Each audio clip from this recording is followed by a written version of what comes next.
Hey, how's it going? And today we're exploring asset creation using procedurals in LightWave. Procedurals are very powerful, and I think one of the greatest things about LightWave, in addition to many other things about it. So I'm just going to try to go as fast as I can. I'm sure many of you are already familiar with how to do a lot of this already. Just go into box and I click and drag, and I'll just click there, and I'm trying to create something that looks like kind of an office building, because then what we can do is we can instance this later. Now, one of my tips for doing this is to segment the asset that you're using. The only problem with that is that it makes assigning surfaces a little more tedious, but it could come into your benefit later. Like if you wanted to add additional windows or punch holes in things, you don't have to go back and cut the geometry. You can just remove the segments, and it makes assigning surfaces even more precise, and it gives you a lot more, especially if you're like me and you're not all that great with modeling to begin with. And so at this level, when the tool's still active, you'd hit N and then just go in and probably the more the merrier. It doesn't hurt anything to add a bunch of them. Okay, and then what we do is we hit the enter or spacebar to drop the tool, and then we can hit, if we're in here, click A to kind of fit everything to frame. And then we just have to go through and assign surfaces, which quite honestly is a little bit tedious. We make sure we're on polygon. Let's see here. This looks to be the front of our building here. That's weird kind of how I did it. But let's say we want to make some doors. So hold down Shift and select these. Okay, 4 doors in the front. And then I'll hit Q, and I'll just call this door and go OK. And then I just click up here. That deselects the tool. Now, working from the top view, we can actually make pretty quick work of assigning surfaces here. So just to make it easier for me, I can make this window big, hit A, back off a little bit, and knowing already where the sides are, I can just right click and make a loop this section here, and this will select all the polygons on the left side of the building.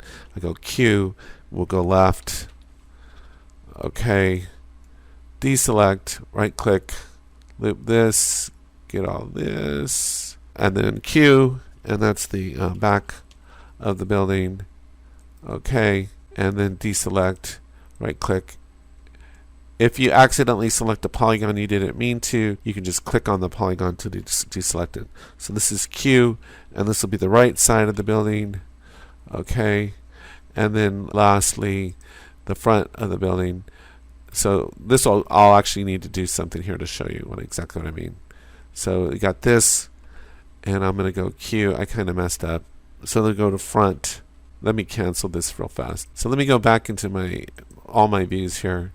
All right, selected these doors, so I actually want to deselect them. So all I have to do is just literally click on those doors, those 4 doors in the front, and now I can hit Q, and I'll call this the front. Okay, and then the only thing I need to select, I deselect this. All I need to do is select the top, and I can do that in the back view or the right view. My problem is this section seems small, so it's always easier for me when things are big. So I'll select that and Q and top and OK. And like I said, this is just it's a little bit to me it's a little tedious. So what you'd definitely want to do is save this. Let me deselect that. So what we'd want to do is save this, save object as, and I will call this ZZZ1 and go save.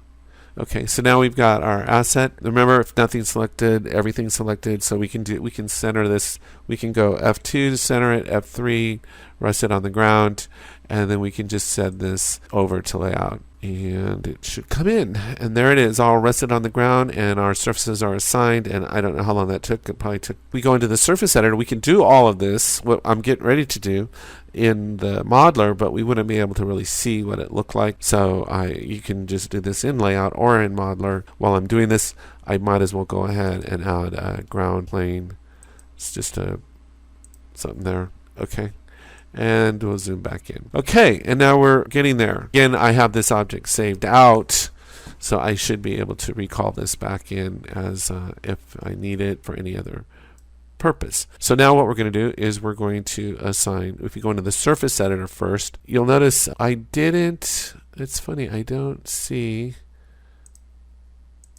I thought there was supposed to be a default in here, because the question is, where did the bottom go? But sometimes it'll say default, and then whatever you did in assigned will be as the under default. But I don't know why it doesn't say default there right now. So anyway, we'll select all of these by hitting Shift, and we'll hit F8, and we're going to make this glass, clear glass. And glass is one of the, and now you can see the whole building looks transparent. If we go into BPR though, you'll see that it's not transparent at all. It's interesting because, okay. Yeah, it's interesting. The glass in LightWave is actually really cool. So now this isn't, I could actually bring this into Python City Block and kind of create a cool thing, but I'm just going to show you some things with the procedural real fast. So if we come into, let's just start with the front of this. And this is where, when I got started doing this, it was really confusing to me. But if we go into the grid here, and we'll just go ahead and hook up color to color and bump to bump, we can make the bump negative here. Just drag it down. I don't know, you can play around with it. Let's say 25% in the mortar width and things like that. But this is what I wanted to go over today as far as on the procedurals. Of course, we get this pattern. Now we're projecting down the Z-axis. What I didn't understand is there's actually a camera that's locked to this surface, and no matter how you turn this object around or manipulate it, that camera will be locked and is projecting this procedural onto this. So what we basically do is assign a camera to every surface, and that camera stays locked in position, and then we can manipulate how it's projecting on any. Now remember, there's a doorway down here too that we can play with later if we want. What we want to do is, since we're projecting on the Z, if we adjust the scale here, nothing's going to happen. But let's go in here, and if we type in let's see, 0.4, tab 0.4, you see we get this grid-like pattern, which looks really cool. But you'll notice here it doesn't quite align with the door that I punched out there. So what I can do is adjust the position. There's a couple things we can do. But let's say I want these lines to end up, zoom in here a little bit closer. Let's say I want these lines to line up with the edge here. I don't like this look, so I can start scaling things. See how I can match those lines up to the corner of the building, and I think that's a much nicer look. And then if I think these are too boxy, I can try to scale it this way too, maybe the other way. It's all up to you. These are the individual floors, and see, this looks weird right here. So what we can do is go into position, and on the Y, I should be able to pull this up, the projection, so that it's matched the top of the door jamb, like that, or however you want it. I mean, I'm not trying. This is an asset that'll be used in the Python City block to create what appears to be a city of these kind of buildings. So now we've got the front of the building all taken care of. Well, let's see, if I don't like the way that lines up, I can keep dragging. There we go. That's what I'm looking for, something like that. Yeah, and then from a distance, as a part of 1,000,000 of these buildings, it's going to look a lot better. See, I noticed this down here. Okay, I think that's good enough. I'm just going to do this side. This is the right side. I'm not going to do the whole building, just in the interest of time, just to show you how you'd go around the building and do the whole thing. So anyway, go back into the surface editor, and this would be the right side I need to do. But before I do that, I can go back into here and just copy this now. Copy that node, jump back in here on the right side, right click, paste, and we'll just plug this in. And it has basically the same settings already, so I don't need to rebuild Rome every time. Now, that was the right side, wasn't it?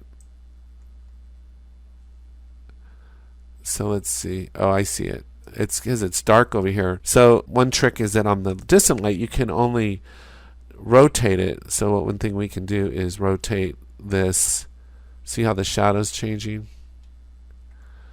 And then we might want to actually bump up the light and bring in another light, because it's pretty dark on this side. But you'll notice we were projecting along the Z here. Can I just turn this light up? That's not really helping, is it? Let me just turn this. I'm trying to get a better look at this. I just want to get a little bit more light on this section here. Okay, anyway, well, it's projecting along this is on the z-axis, this is the x-axis. So we're getting this horizontal, so we're not projecting on the right axis. And this took me a while to get all this clear in my mind.